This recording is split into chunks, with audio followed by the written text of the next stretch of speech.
we are living today. And today, inshallah, I really bringing a really good tidings, because you will see with me a very advanced idea, okay, that I want every one of you to know it by heart. Honestly, I mean, the moment I discovered that, I said, oh my God, that makes my day. Not only probably the whole year, until I reach another a new idea that would, but the idea is not strange to you or me, but now you see it in the reference. So supported. I'm with you. Yeah, inshallah, we'll see. Inshallah. And inshallah, we'll have some suggestions, see what do you think. Oh, you are welcome. So, assalamu alaikum wa rahmatullahi wa barakatuh. Bismillah ar-Rahman ar-Rahim. Wassalatu wassalamu ala Sayyidina Muhammad wa ala alihi wa ashabihi ajma'in. So, we are still discussing we are still within the institution of Siyam, fasting. And today we will see, and if you like, an application to the rules that we learned from the previous passages. Remember, I asked you to remember by heart these two rules, okay? That this Sharia is about takhfif. The word concession doesn't really fulfill the objective, but the idea is to make things lighter. Don't go in the direction of making things more difficult. Go in the direction of making things on the people lighter, easier. ذَلِكَ تَخْفِيفٌ مِّن رَبِّكُمْ وَرَحْمَةٌ. So this Sharia is about mercy. وَمَا أَرْسَلْنَاكَ إِلَّا رَحْمَةً لِلْعَالَمِينَ. لِلْعَالَمِينَ, not to you and me only, but to all the worlds. Okay? The second one, يُرِيدُ اللَّهُ بِكُمُ الْيُسْرَ وَلَا يُرِيدُ بِكُمُ الْعُسْرَ. Allah subhanahu wa ta'ala asks you all the time to seek what is easy, not what is difficult. Yusr versus asr. Okay?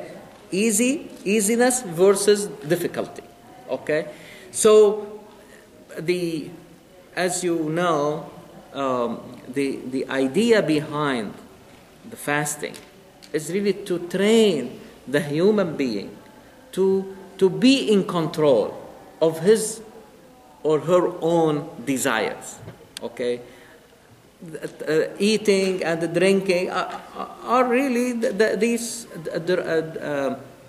driving forces, okay, to sustain ourselves, okay. And there are so many desires that we have. These are the primitive, if you like, the simple, but there are even sometimes more stronger, if you like, desires, okay.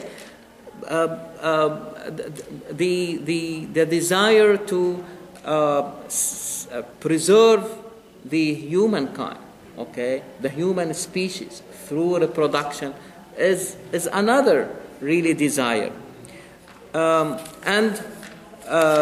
Excuse me, let me just change.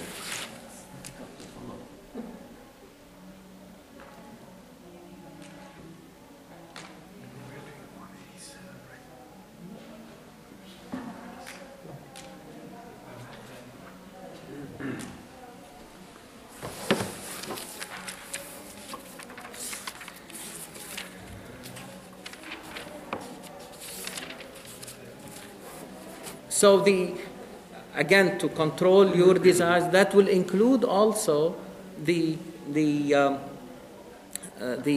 sexual drive and the sexual pleasure, okay, and the companions understood that this is really part of the things that they need really to restrain So to bring these desires under their own control.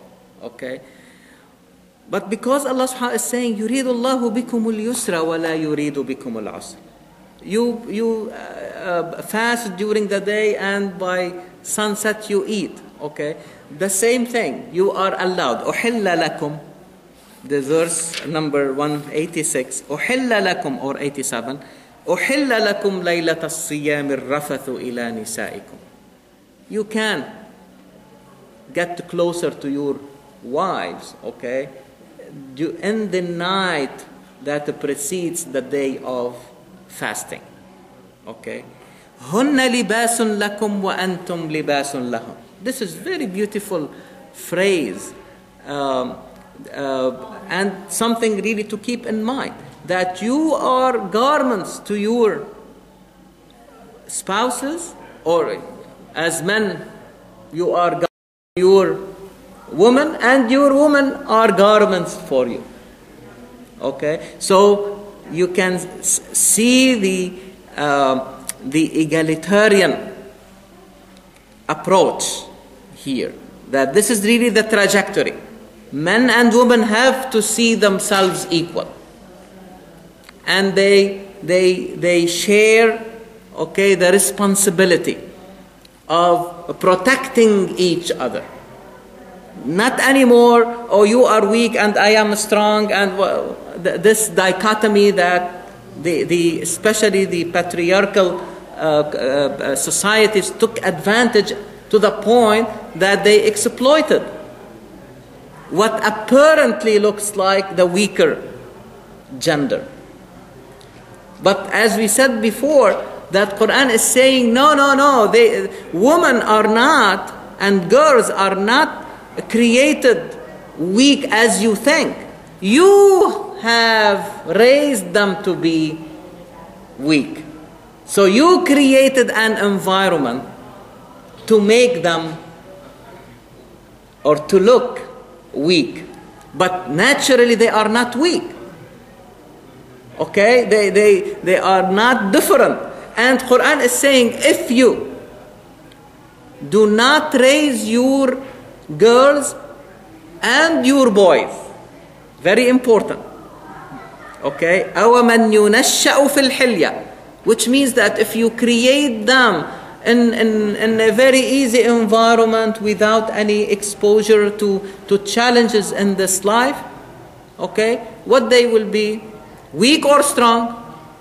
If you do not really prepare them to face the challenges of life, they will not stand up even in a simple dispute. Because they are weak. They will be easily taken over and beaten.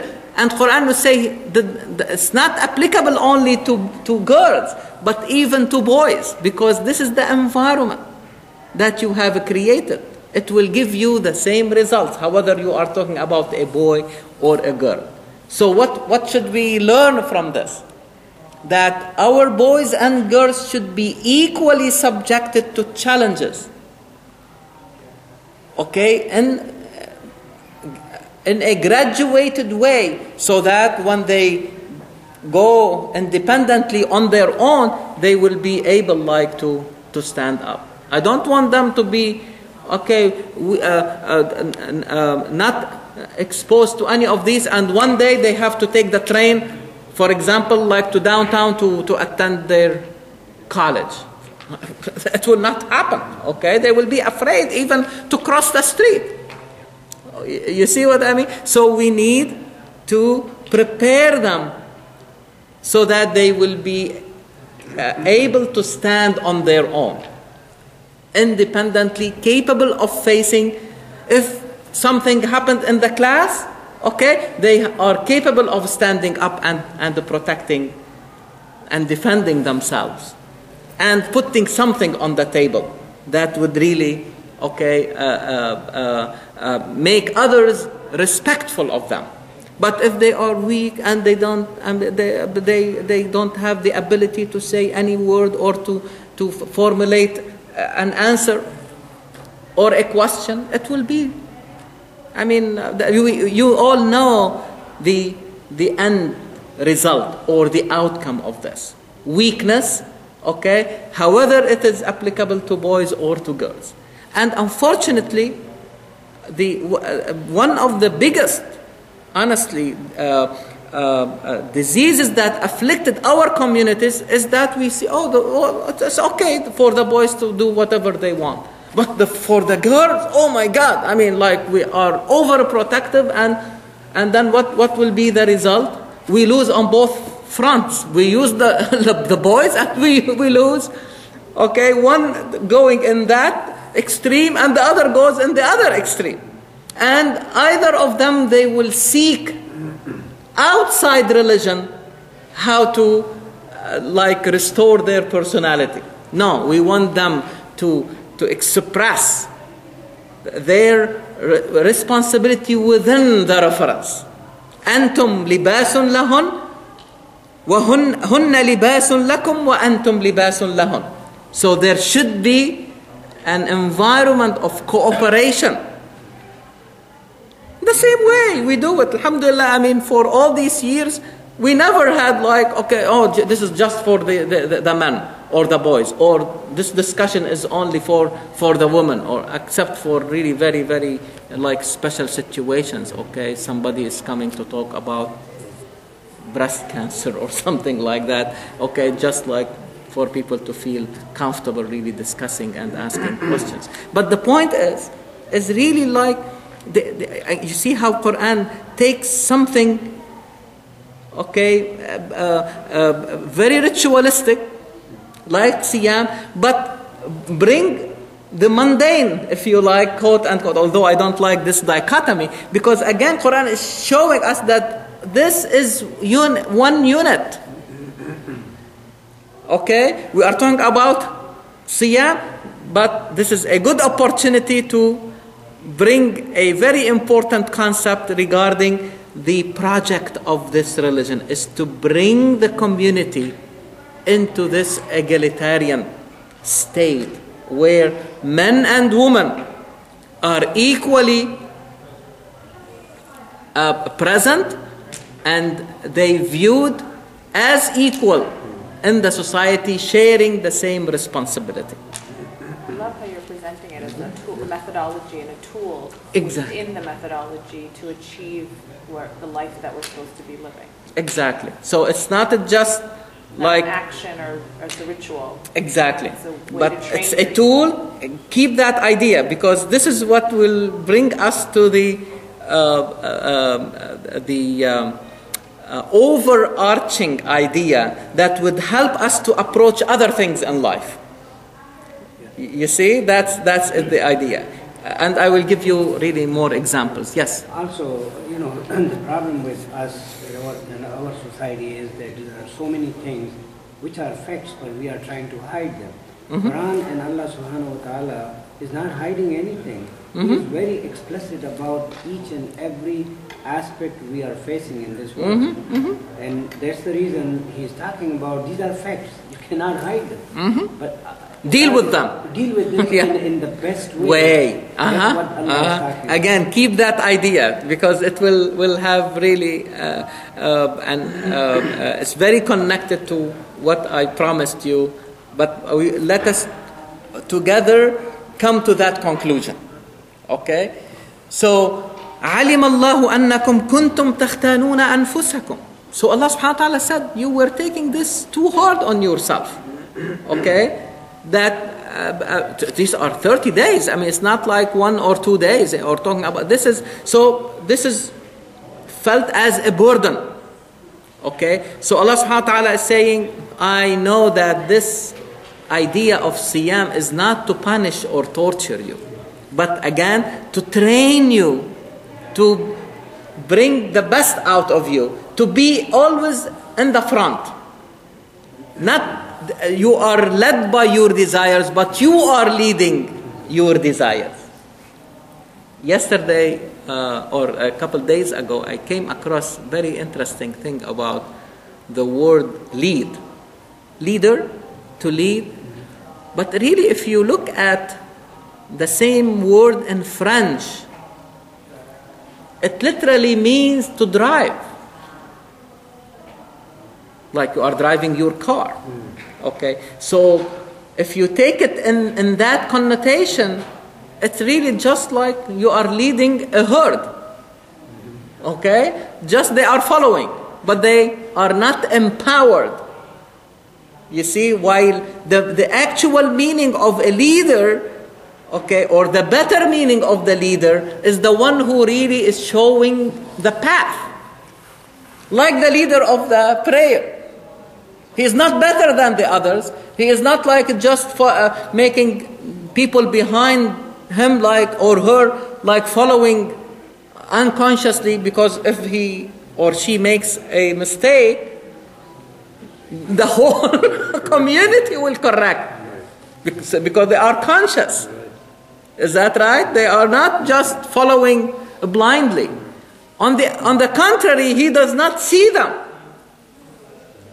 Is that because he is giving or she is giving the others his or her back? This is really, you cannot see it.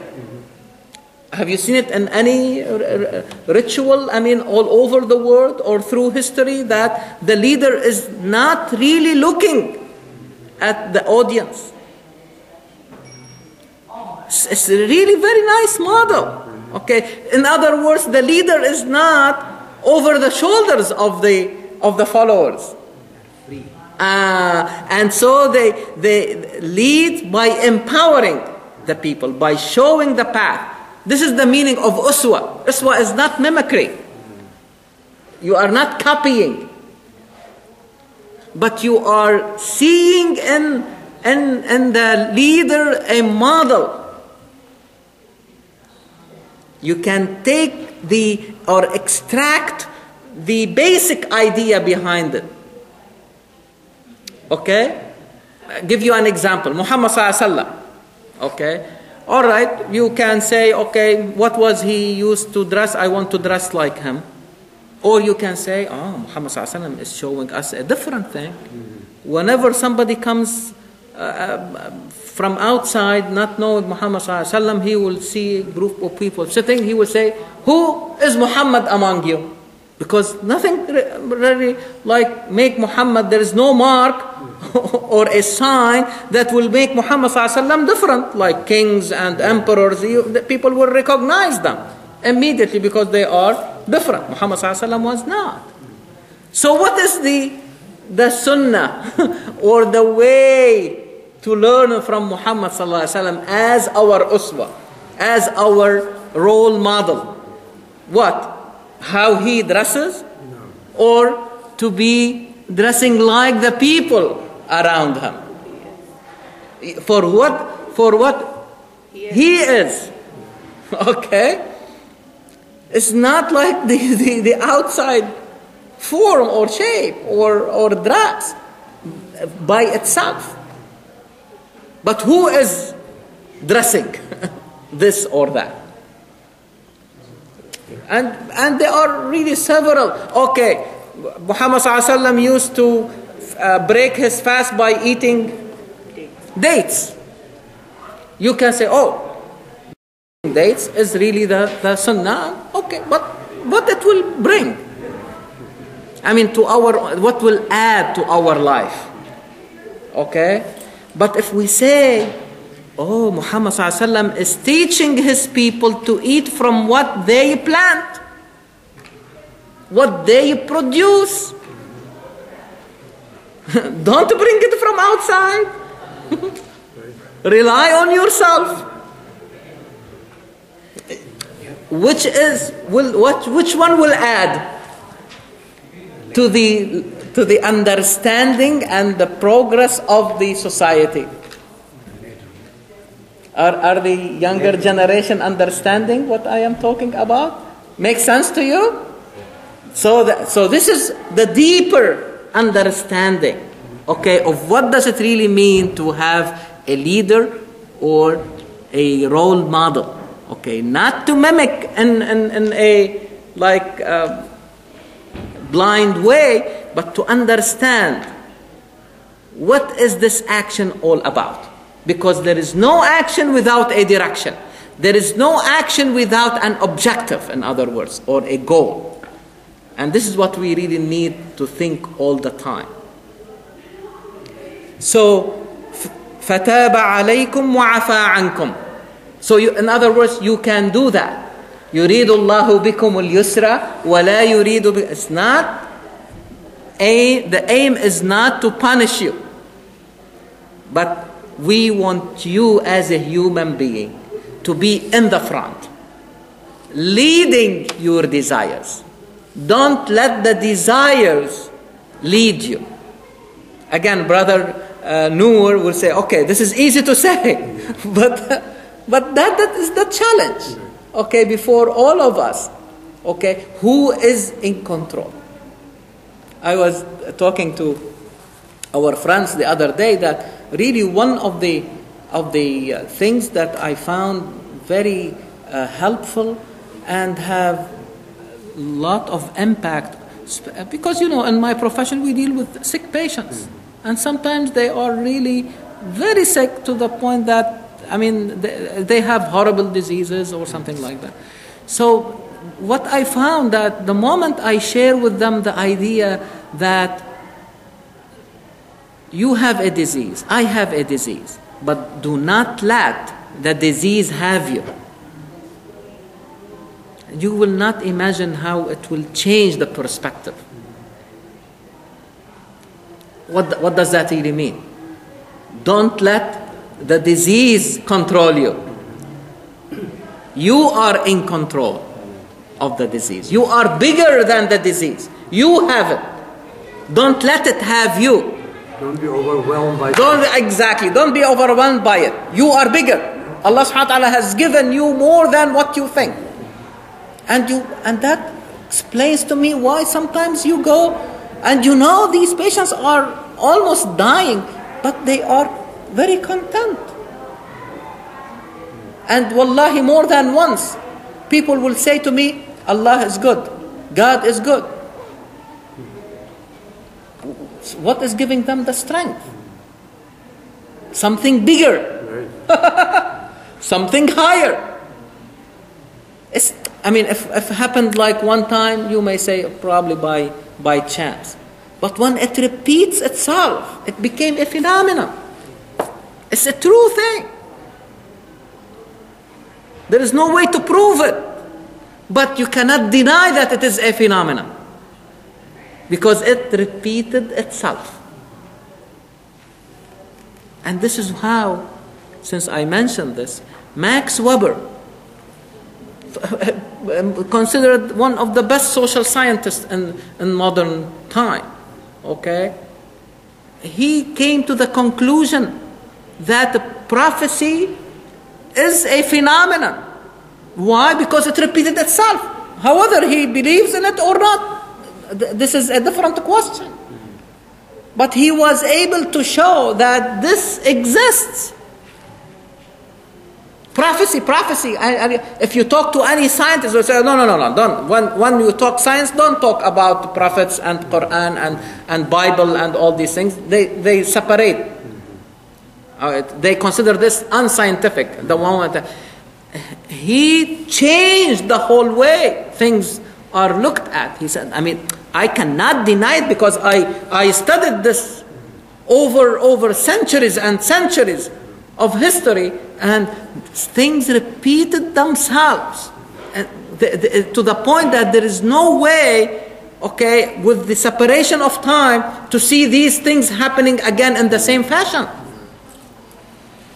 And he was able to show that there are also people who claim to be prophets, and time showed that they were fake. And Qur'an put it in this way to Muhammad sallallahu alaihi wasallam. He said, "Qul, say Muhammad, Qul ma kuntu bid'an min ar-rusul." This is not something new. That I am saying that I am a prophet. This is not something new. I'm not the first one to say that. قُلْ مَا كُنْتُ بِدْعًا مِنَ الرُّسُلِ. Oh, there are messengers who preceded me. So why are you denying the phenomenon itself? You see the strength, This is really how Qur'an helps us to interpret things. The best tafsir, if you like. Because the tafsir comes from Qur'an, not from outside Qur'an. You see, I mean, we are coming from inside Qur'an, not from outside and projecting on it ideas or new terms. No. The terms in Qur'an are capable of helping us to interpret what is going on. But dig deeper. Ask bigger questions. And this is how these new sciences help us to sometimes ask bigger questions, not to interpret for me Qur'an. You see what I mean? But they will help me to pose a question at a higher level of understanding. Now Qur'an can give me more. It's generous. It described itself as generous, Kareem. Is that right? So challenge it. Let it show its generosity. It will not happen spontaneously. You have to stir it up. Make sense? Okay. فَالْآنَ بَاشِرُوهُنَّ وَابْتَغُوا مَا كَتَبَ اللَّهُ لَكُمْ. Go, do it. And seek what Allah subhanahu wa ta'ala has really prescribed for you. وَكُلُوا وَاشْرَبُوا حتى يتبين لكم الخيط الأبيض من الخيط الأسود من الفجر. Literally it's saying eat and drink until you can differentiate the white string from the black string. It means that this is the beginning of the dawn. And some of the companions, took it literally and start really trying to see. And Muhammad ﷺ said to them, this is not the idea. It's a metaphor. The idea is really to have your own ways to discover and to know and to determine the beginning of the dawn for each day. And one thing that always really mesmerized me, that one of the companions, Abdullah ibn Maktoum, was blind. And he was in charge of making one of the adhan. One is done by Bilal and one by him. One to give the people the chance to prepare themselves to start the fasting, and the second will be for the prayer of Fajr. Abdullah ibn Maktoum. What is really Abasa wa tawalla an ja'ahu al-a'ma, it's ascribed that is the person. You see, so that. But the history books will tell us that he would know about the beginning of Fajr by his nose, by smelling. So there is a subtle change. So that will be again, being blind, so his other senses are become more sharper. Okay, so he would really use that. كان يشم الفجر, used to smell. So again, Sartre used to say that I will be surprised if a paralyzed person will not really win a race.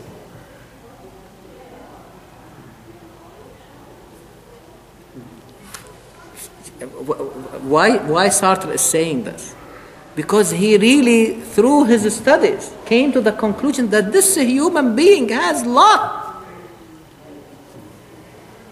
to show, lot of potential. Don't let anything, any difficulty to become an obstacle. Even if it is paralysis, you can still win a race.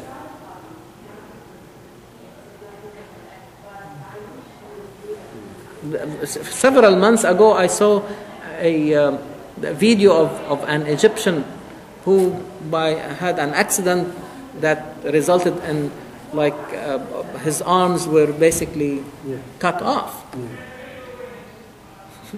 He plays table tennis with his mouth. Yeah, we saw that.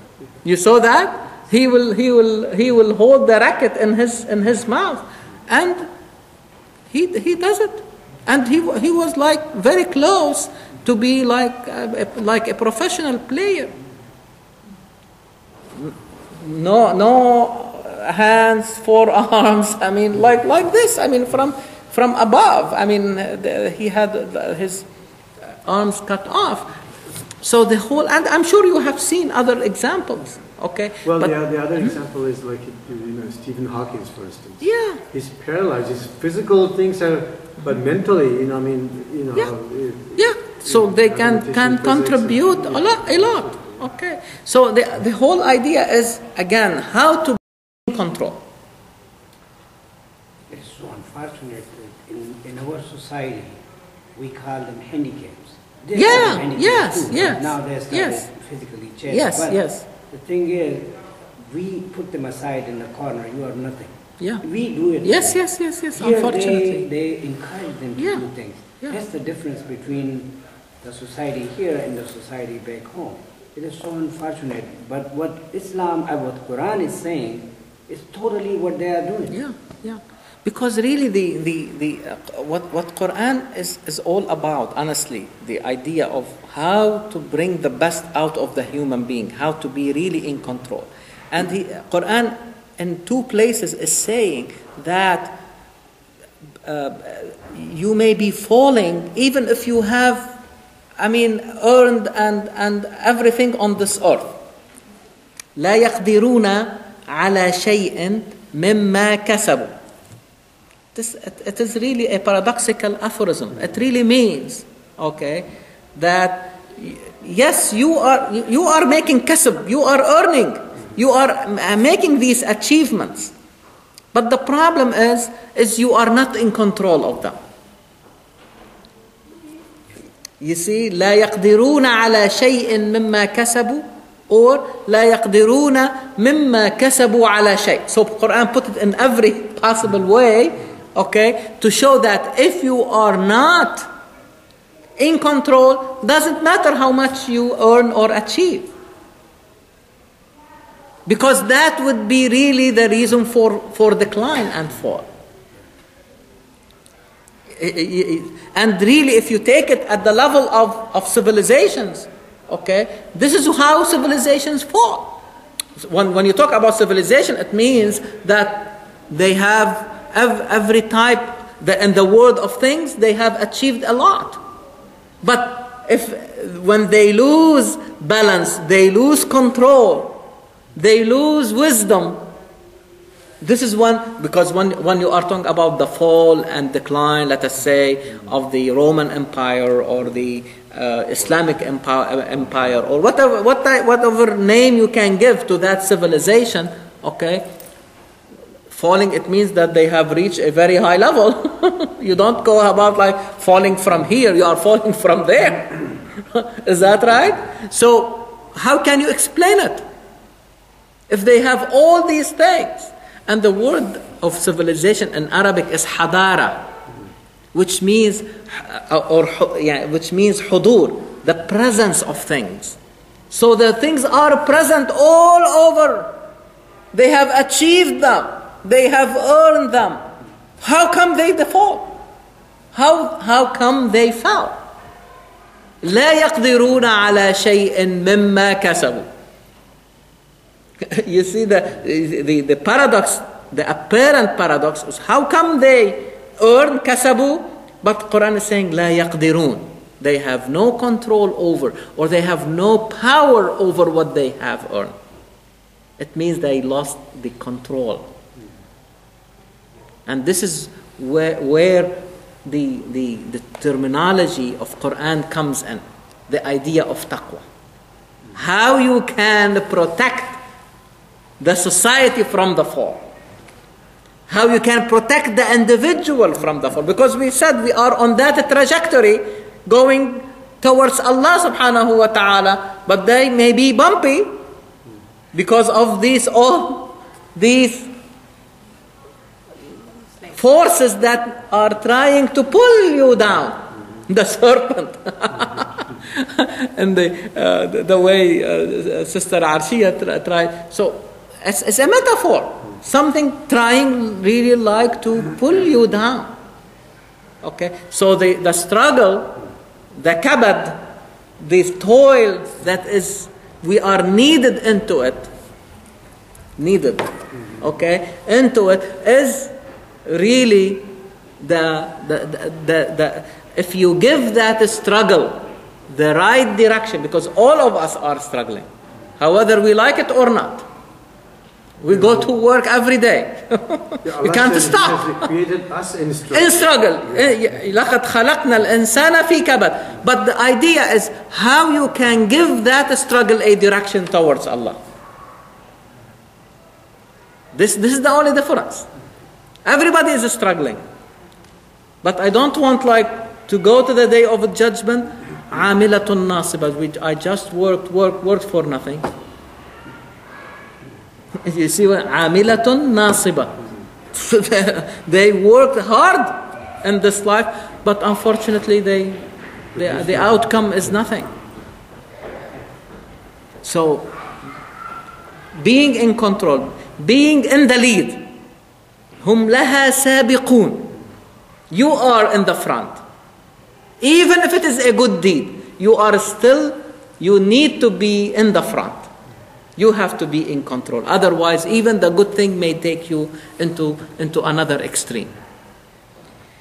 So the Muhammad ﷺ was telling the Sahaba, this is not the way to do it.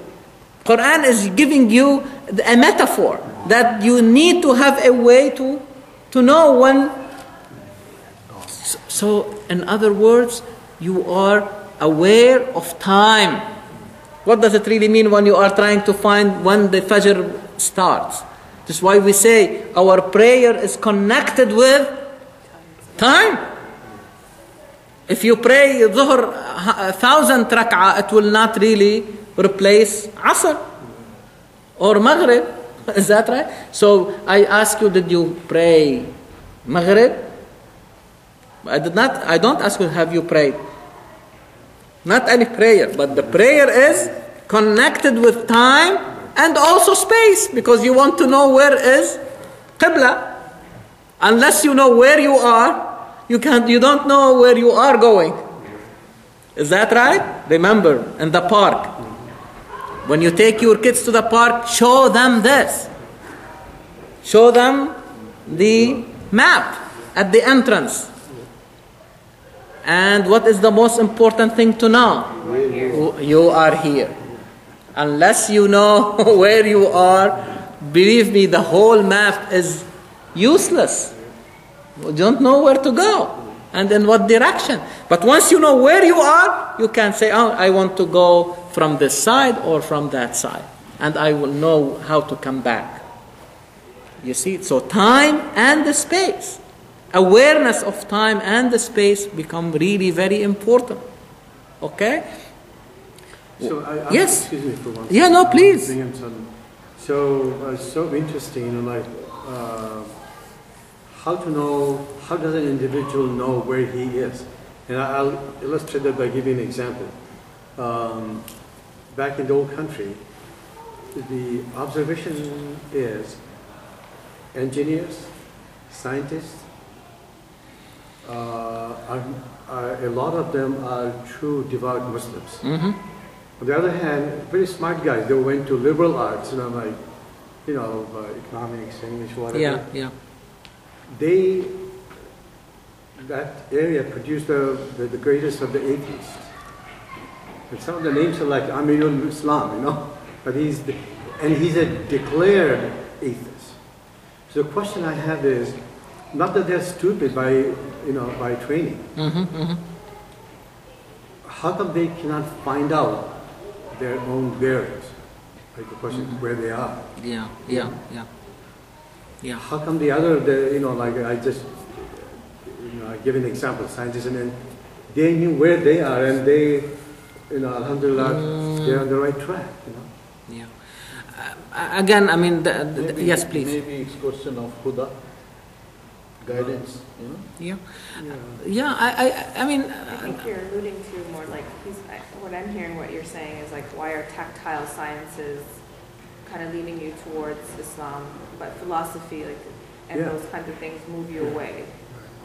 Oh, I see. That's what I'm understanding you saying. That very good. And I've heard that because I studied philosophy, but before I did that, I was like, oh, don't do philosophy, you're going to lose Islam. I know so many people who go to philosophy and come out atheists. So that's why I'm tagging I see. I see what you mean. So his question is, why is that the case? You brought the example to Max Weber and all that. They've studied, them, Bertrand Russell and this, and they took pride. Bertrand Russell, he was a great mathematician and physicist, English. He died, I believe, 89 or 90 or something like that. And he was one of the, staunchest of atheists. And these guys were, Bertrand Russell can be atheist, but at the deathbed, he flipped. I'll tell you my understanding of that is because their iman is not strong to begin with. And because in sciences you have to memorize to succeed, but in philosophy you have to think. And I think when I studied it every time, and I would go to, it's in the Qur'an, it's in the Qur'an. Like if you're going to philosophy to get the answer in your Qur'an, you don't know the Qur'an, you don't know what Allah is saying, then it seems like there's all these questions and no answers. What Dr. Khayr has taught me over the years is the Qur'an already has the answers, and you have to be in the answers and kind of go out the other way. So then, I would come to him week by week saying, I just studied this, and then you already taught me this. It's so the connection. So for those who kind of are searching for meaning, because that's what philosophy is the meaning of life, meaning of essence. Why do these things exist? So if you already don't have a base in that meaning, then people may stray to feeling like they don't have a base. But that's my base. In science, you're like, this is it, this A plus 1, 1 plus 1. Very, very good. So we may probably infer from these really instances and experiences, and I think this is very important, is that we did not do our job in education, in connecting really the dots, meaning that we did not teach our students really to search for meaning. We told them, do this, do that, but we did not answer the why. You see what I mean? So in other words, if really we can teach our kids, when we teach them about the prayer, that this will teach you how to be conscious of time and space. Definitely as they mature and they understand, because these are very abstract ideas. That will give their prayer a different meaning. Because I really sense that when I gave a lecture, Dr. Pasha and Dr. Fatima, they have connections with MIT. And their daughter, Amina, was studying there. So a few years ago, they arranged for me to give a lecture to the students over there. And next day, we had a round table discussion. And these are the cream of the crop, in terms of their intelligence, their achievements and everything. To reach MIT, they are not ordinary students. But really the common sentiment is that our parents did not teach us why we are doing this and that. They used to tell us, do it. Don't think about it. Don't really ask about it. And so until they reach college, and now they are really faced with these big questions or these perennial questions, and now they feel that, I don't know how to answer these questions or how to deal with these questions. It's not necessary to have a full answer. In fact, sometimes these questions need to be open, to remain open, because this is your struggle and your continuous journey in seeking and approaching really the truth. Okay, and so no question in my mind that this is really deficient in our really education. Even when we teach them sciences, okay, we fail like to ask really the bigger questions of how we reach to these conclusions. What is the role of the universe that we need to guide us in to validate if what we have really, if our results are really true or false? I need a reference. So also I need a reference when it comes to meaning and direction. So they will start to absorb that idea. Okay? Because atheist is in our mentality is like an extreme. Somebody who is rejecting religion, rejecting Allah subhanahu wa ta'ala. But let us be honest with ourselves. Okay? How do you express your belief as a Muslim? La ilaha. You start with la. And la means what? No. Never. So what does that mean? Like when you say no, you are agreeing or objecting? You are objecting. So the objection is innate in us because we see it in our children. Everything you tell them no, the first thing they tell no, because objection is part of us. Okay? So the idea, you will not reach Allah except you refuse everything else. So tell any atheist, you are halfway. You are in la ilaha. You are in let them challenge them instead of challenging you. You are saying, oh my God, you have done, and look at the stories. At least the ones that the few ones that I learned about, when they accepted Islam or embraced Islam. Okay, they were not Muslim. They embraced Islam. Believe me, they went through the phase of atheism, and then they discovered Islam. They rejected everything at the beginning. You see, but so in other words, this is the path. So do not lash back on them. Oh, you are atheists. You are going to hellfire or that. No. Help them because they are searching. Most of the atheists are really searching. As we said, they are dallin, meaning that they are confused. Okay? Separate them from the small sliver on the extreme that Qur'an calls maghdubi alayhim. Don't mix them together. Maghdubi alayhim are not the same as dallin. Dallin are searching. They are the most interested in finding the truth. And I think what we do sometimes is label like certain people. Yeah. That's the worst thing you can do to anybody. And judging them, and their history has not ended. They will continue to go that way then. If you label them and say, they are still alive, and they are still in the trip, in the journey. They have not really. So we need to help them, or how to bring them to the shared path, to that trajectory towards Allah subhanahu wa ta'ala. So, I mean, there are a lot of challenges. But instead, as Shakil saying, instead of judging, let us sit down and ask, what are the factors? Can we identify the factors that are bringing these people away? Is it really in the way we are really educating people, especially about religion, or about sciences, or about humanities? Okay, so in other words, there is nothing about philosophy.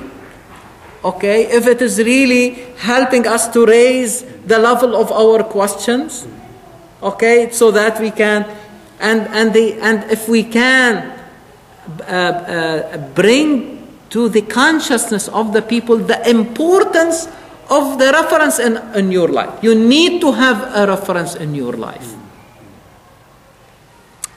In general. And then you can ask what type of reference what are the different references, possible references we have in life, and let us struggle and see and study which will be the best for us. Instead of, again, jumping into unnecessary conclusions. And we are losing. We are losing these people instead of creating an environment for them to start changing the way they are really thinking. And they will not change unless you challenge them with something bigger than what they have reached so far. Unless that individual, they know the truth and they deny it, this is a different thing. This is what Qur'an calls really kufr, okay? Because they are covering up the truth, as we said. But this is really, really the extreme that represents very, very, very small percent in any society. ثم أتم الصيام إلى الليل. So complete from Fajr, from dawn till sunset, which is the beginning of night. Okay? ولا تباشروهن وأنتم عاكفون في المساجد. And from here comes i'tikaf. So i'tikaf is really another tool, okay? Another tool to train the believers, okay, how to control their own desires. So I look at it as a retreat. You see, unfortunately today it becomes really like a ritual like any other, but it loses its really objective.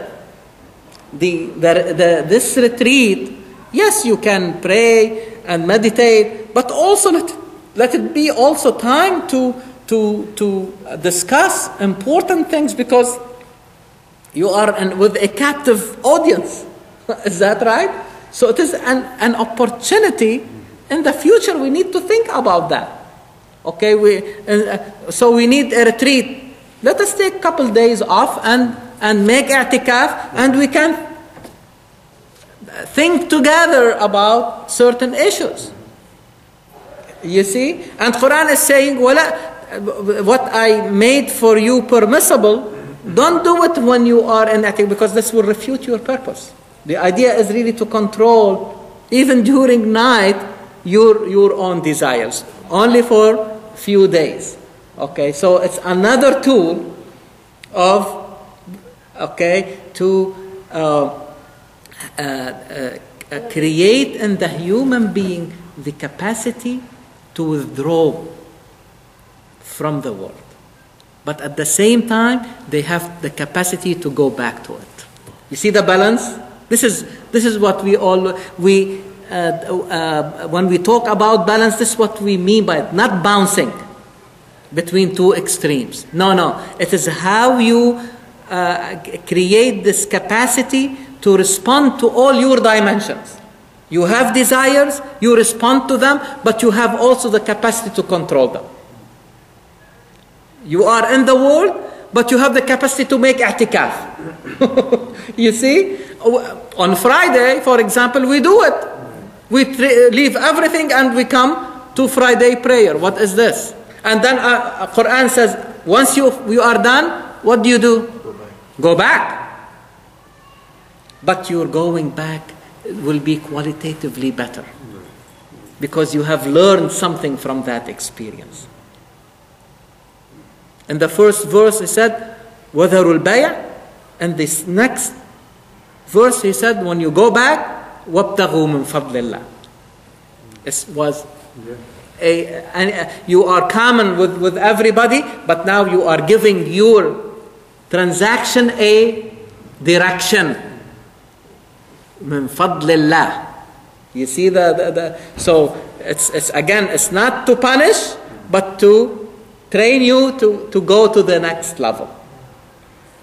I think the idea is behind focus, right? I think energize your focus. Yes. Because that's what happens. Like sometimes you are not able to control your urges. I think that's the idea. It's like, if you need it, I think that's what the idea behind it is.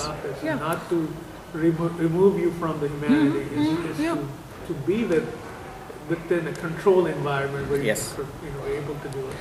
Very good observation, because again, you are not doing it alone. Right. You remember, Muhammad ﷺ used to go to the cave, but once he received the message, we never saw him going alone. I also hear you saying, like, it's also a process to refine your direction. So even if you're in the right direction, like you're always saying, Dr. Khair is always saying, liberate yourself from wherever you're at. So if we are good, for example, you get caught up in, well, I'm good. Okay, What I'm hearing him saying is that it's also an opportunity to recheck yourself and refine and then elevate yet again with reflection as to how you can be better for yourself, but then also to connect the dots with the community so that you know that your direction is actually the best direction for the time. Yes. In other words, I like the idea of, because sometimes when we talk about reflection, we talk about it like after the action. But let us also add to that reflection while we are doing the action. You see? I mean, this is a more advanced, if you like, level. Because we all like to reflect on what we have done. But what is more important also is to action and reflection in conjunction with each other, or to be done at the same time. It's more challenging. Okay? And then it's a higher spiritual challenge. It's a higher elevation. And exactly. Like you said. You free yourself from yourself. And I'm sure you all have been to conferences. And so what is the idea? And sometimes there are special conferences where they put a lot of stress on you, to the point that you say, why I came here? I remember one time I was into one of these conferences, and my fellow called me. He said, "Oh, are you having fun?" I said, "Not really." Usually you have fun when you are on a conference. But I said, "Not really, because it's very stressful." Yeah. But you reach a point, then they take you to like a good play or dinner or something like that. You replenish really. But then you feel the impact. So that stressful, things that you went through, now they are really bringing the best out of you. And that really what happens during Hajj. If you ask somebody who is in the process, they feel the stress. But when they come back, they are very happy. Is that right? And really describing that. But when they were there, it was very stressful.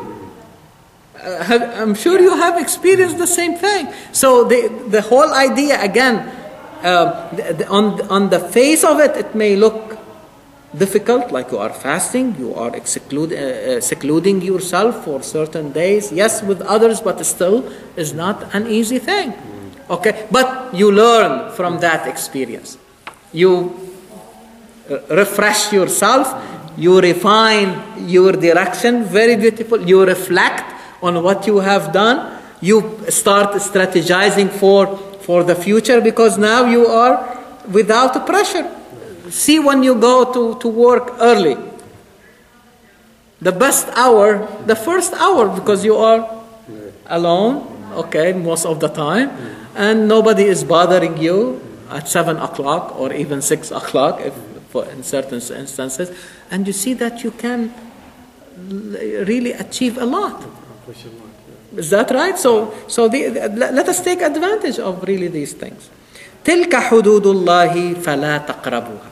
These are the limits. Don't even get closer to them. And sometimes Qur'an say فَلَا تَعْتَدُوهَا. Don't go beyond. In other words, تقربوها, because there is really a danger. The more you get closer, you may fall into them. So no, don't even get closer. You see what I mean? So it's very important, especially for our kids. Okay, because sometimes they don't understand like what you are telling them or what is the objective. Okay, not because you are doing something wrong, but because that make you closer to something that may be wrong. You see what I mean? So let us protect them before they reach that level, and let them understand. Let us have a discussion so that they know what is really the objective of the no or the yes. Okay? كذلك يبين الله آياته للناس لعلهم يتقون. So it started with taqwa and it finished with taqwa. كتب عليكم الصيام كما كتب على لعلكم تتقون. And here Allah subhanahu wa ta'ala is showing us all these signs in order or perchance that we acquire taqwa. Again, the ability to protect ourselves and protect people around us. Okay? So protect ours. So you can see that if the fasting is not meant for itself, for its own sake, but it is a tool for a higher objective. Okay? And the general one is really to acquire taqwa. اعدلوا هو أقرب للتقوى. If you seek justice, if you establish justice, you are closer to taqwa. Okay? Now read with me the following verse. And yes, please. Okay, very interesting here. Allah says, كَذَلِكَ يُبَيِّنُ اللَّهُ آيَاتِهِ لِلنَّاسِ. لِلنَّاسِ. Didn't say لِلْمُؤْمِنِينَ. Yeah, no, or yes.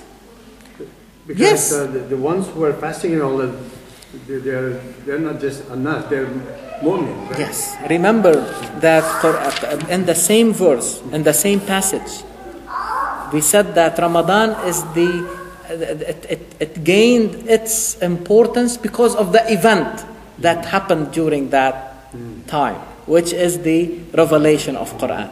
And how was it described? Hudan linnas. So Qur'an is not for me. Muhammad ﷺ is not only for me. Don't say all the time, our prophet. It's not only your prophet. Yes, you accepted him as your prophet, but it doesn't mean that he is only for you. وَمَا أَرْسَلْنَاكَ إِلَّا رَحْمَةً لِلْعَالَمِينَ. Okay? This Quran is not my possession. Doesn't belong to me. And that's unfortunately what is happening, especially in debates and in interfaith. Your prophet versus my prophet, your book versus my book. Why are we going in that direction? Instead of saying, no, okay, this is the era of the Quran that is for everybody. Okay, the same way the Bible at one point was the book for humanity. But even Revelation went through this evolution.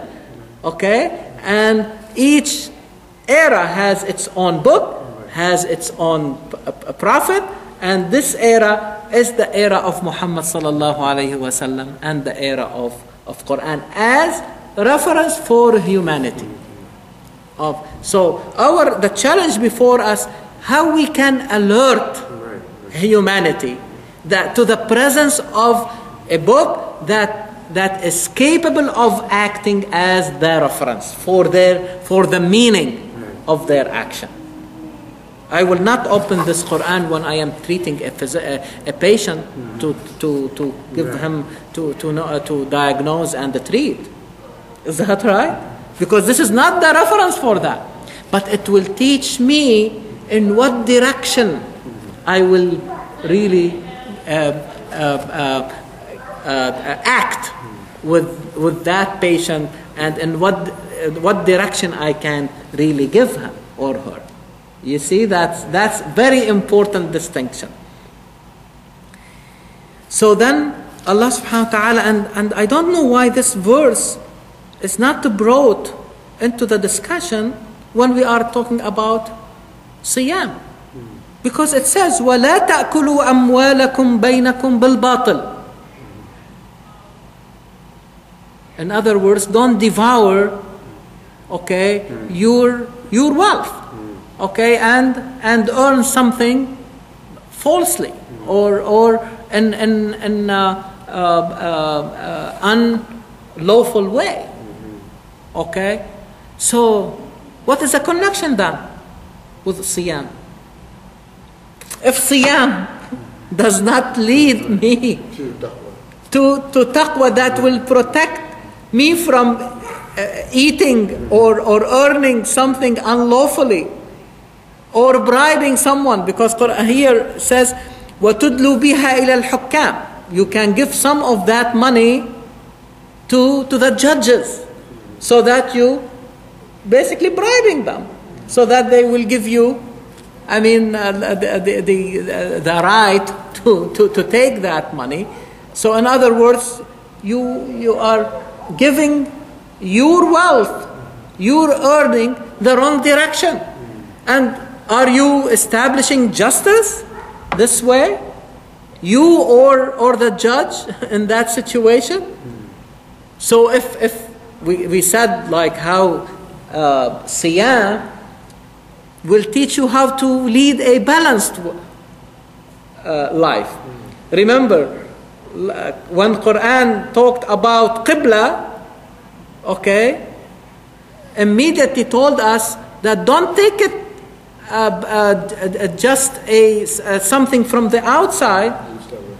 ليس البر أن تولوا وجوهكم قبل المشرق والمغرب.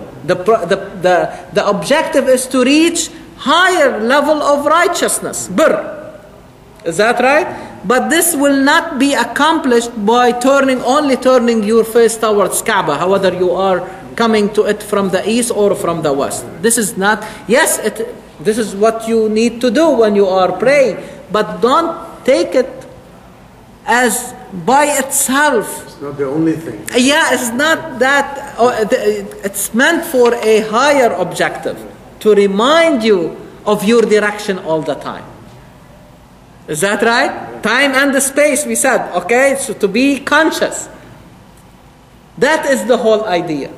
But Quran then defined what's وَآتَ الْمَالَ عَلَى حُبِّهِ ذَوِي الْقُرْبَى وَالْيَتَامَى وَالْمَسَاكِينَ. So to establish justice in the society, social justice is the objective. If the prayer or facing Kaaba is not teaching you this, there is something missing. You are not connecting the dots. Now in Siyam, the same thing. If your Siyam does not lead you to establish justice in the society, the same way we saw that justice, like in the event of a committed crime, homicide. Okay? Quran said, وَلَكُمْ فِي الْقِصَاصِ حَيَاتٌ يَا أُولِي الْأَلْبَابِ. Because justice or just retribution leads to life, not the punishment. Remember, qisas is not punishment, it's a just retribution. So that justice is really the recipe for life of any society. يَسْأَلُونَكَ عَنِ الْأَهِلَّةِ. Here, the crux that I was promising, the main idea. يَسْأَلُونَكَ عَنِ الْأَهِلَّةِ. They're asking you about the different, okay, because the moon goes through different phases. Is that right? Why? What is the objective of the moon going into these different phases? Why? To basically determine time. قل هي مواقيت للناس والحج. Again, Brother Noor, للناس. Yes, I see that. Yeah, because for the people to take care of their own affairs, they need to be aware of time. Okay? And so these moons, or the moon and its different really phases, is meant like to know the time. and to know that when the beginning of the month and when it really ends and everything. And one Quran mentioned one special situation is Al-Hajj, because you know when the beginning of Al-Hajj, when is Arafah and when is Eid. I mean, all these things we know from observing the moon. But here comes the answer to the people who really stick to one way of observing the moon, as if it becomes itself the objective. And Quran says, وَلَيْسَ الْبِرُّ بِأَن تَأْتُوا الْبُيُوتَ مِنْ ظُهُورِهَا وَلَكِنَّ الْبِرَّ مَنِ اتَّقَى وَأْتُوا الْبُيُوتَ مِنْ أَبْوَابِهَا. This is very metaphorical. Literally it means, when you are going to a house, come from the front door. Don't come from the rear, from the back. Okay? Even today we use this, like if somebody is coming like to ask the hand of the the bride or something, he said, I am coming from the front door. I have no bad intentions. I did not talk to that. I did not have like a date or something like that. I mean, I am coming through the right, in the proper way. So in other words, Quran is telling us, approach everything in the proper way. Follow the right methodology. You see, so in other words, these rituals, however they are prayer and facing Kaaba, however they are really fasting, okay, they are not meant for themselves. They are meant to help you to reach the higher level of righteousness, to have taqwa, okay? وَلَكِنَّ الْبِرَّ مَنِ اتَّقَى, okay? So, otherwise, what is the connection between talking about the moon and going to the home through the front door and not from the back? Okay, it has to be metaphorical. So this is the idea, okay? That I want you to know it by heart, because every time you see wrong methodology, say, this is the problem. We are reaching wrong results, not because of this or that, because the methodology is wrong from the beginning.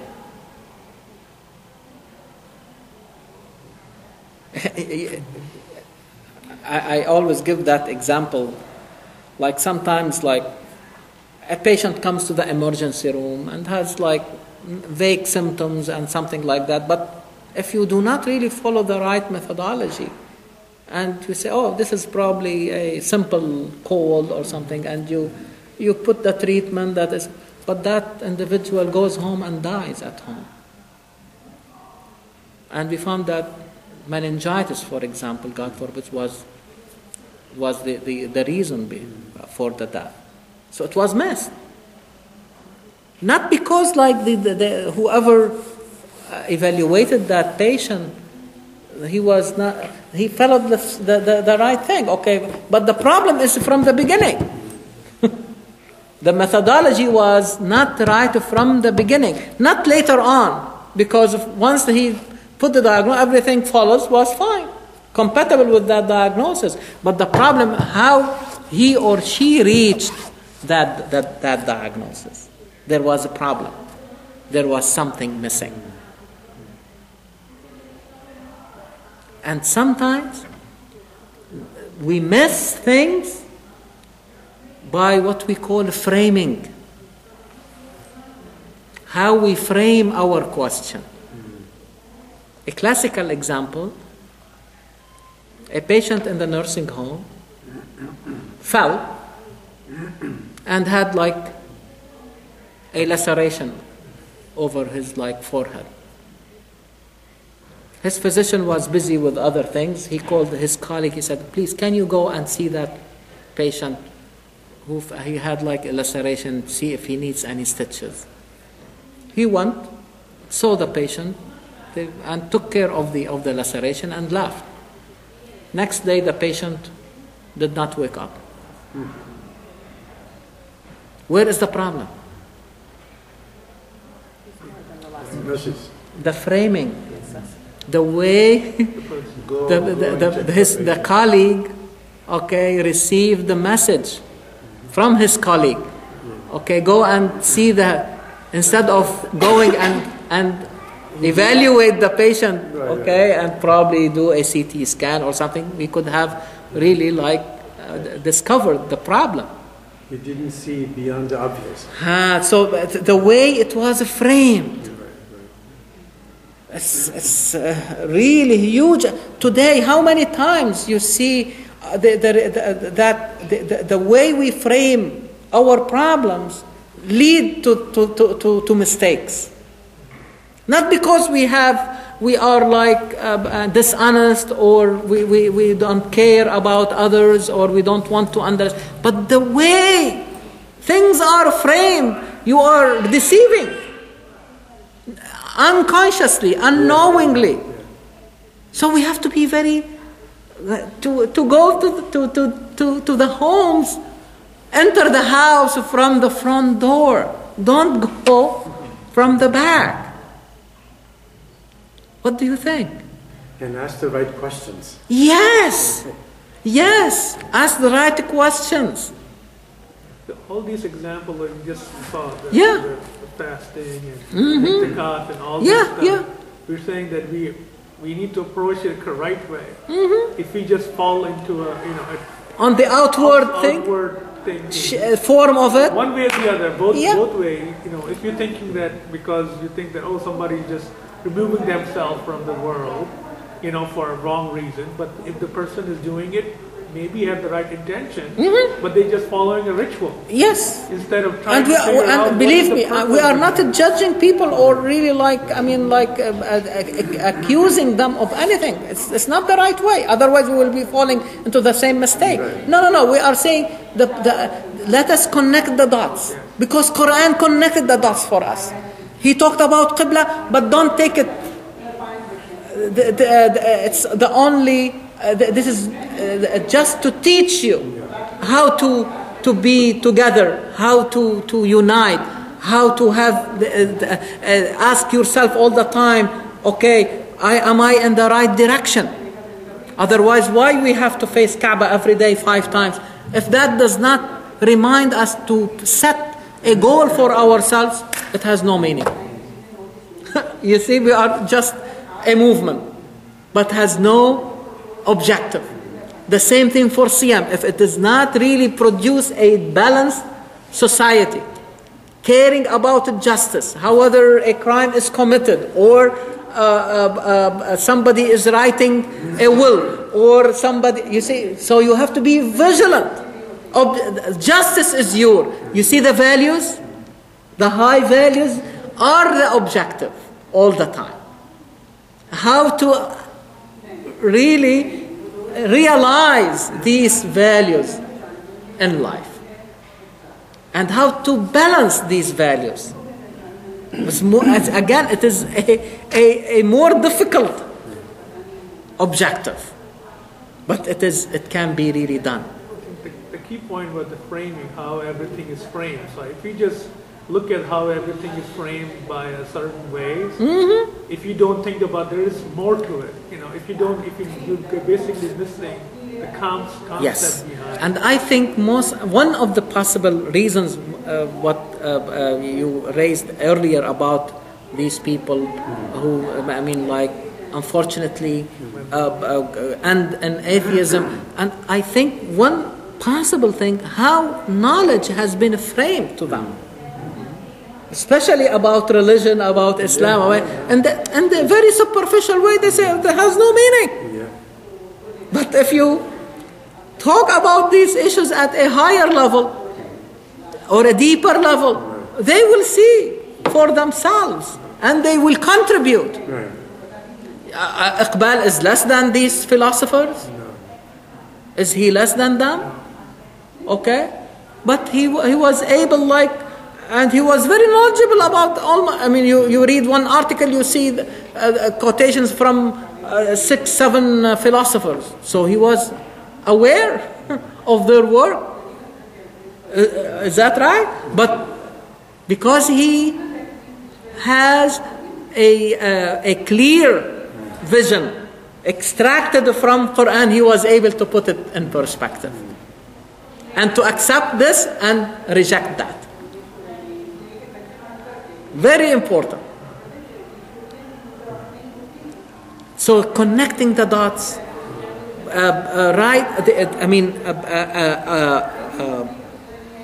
approach things in the right way.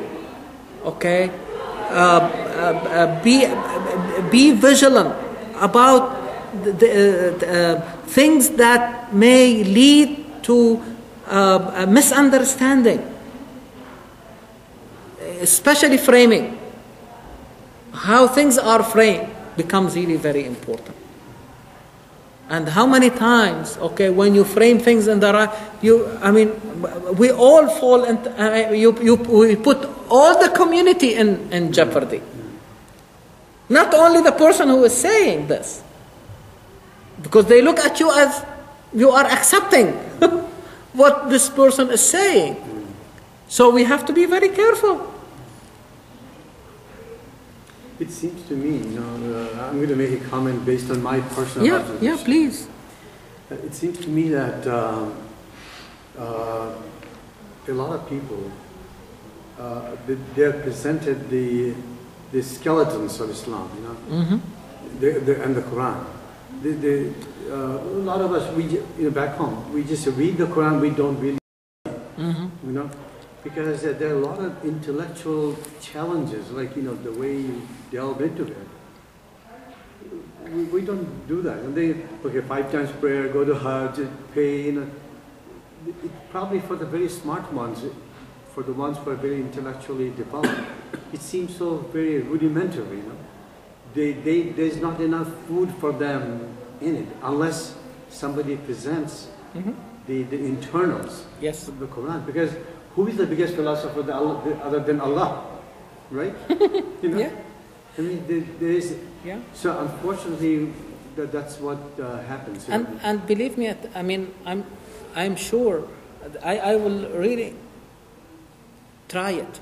I try it with my co-workers who came from different really backgrounds, and without saying this is religion but present an idea, and they will look.